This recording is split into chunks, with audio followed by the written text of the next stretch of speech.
Waiziva kuti Jehova anotidawo isu tingadai takatenda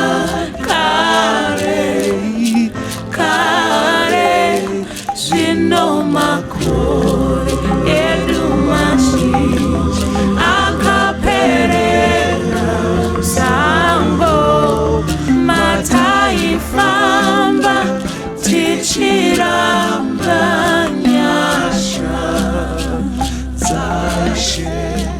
Dai waizviziva kuti Jehova anokudawo iwe ungadai wakatenda kare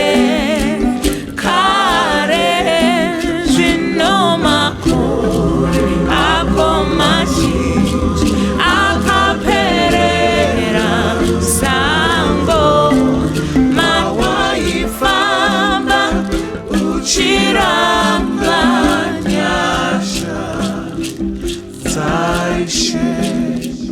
Munozviziva tese tiri kufa nyangwe tichingobarwa, guva rorindira misodzi chete yakatirindira, pasi rinotitya, pasi rakashata.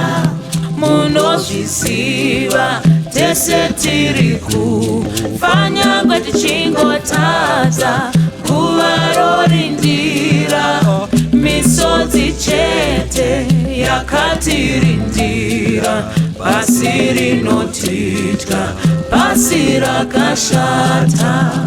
Munozviziva Jesu anouya nyangwe muchingotadza, usingapinduki misodzi chete yakakurindirai, hamuna upenyu munozoparadzwa. Munozviziva tese tichatorwa nyangwe tichingotadza, takabhabhatidzwa misodzi chete yakatirindira, totsvakuita dota tichazoparadzwa.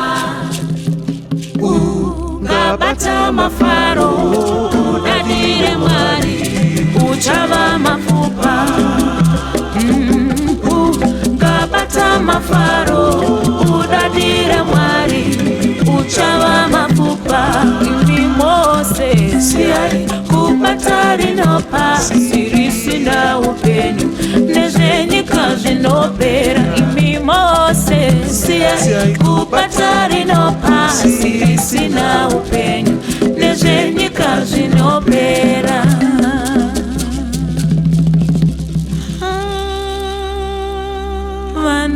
Vanonamata vakatirira kusangana nemusiki wavo, ndiye musiki wedu. Tinamate Mwari acharegerera kudarika kwedu. Vanonamata vakatirira kusangana nemusiki wavo, ndiye musiki wedu. Tinamate Mwari acharegerera kudarika kwedu, ndiye musiki wedu. Tinamate Mwari acharegerera kudarika kwedu.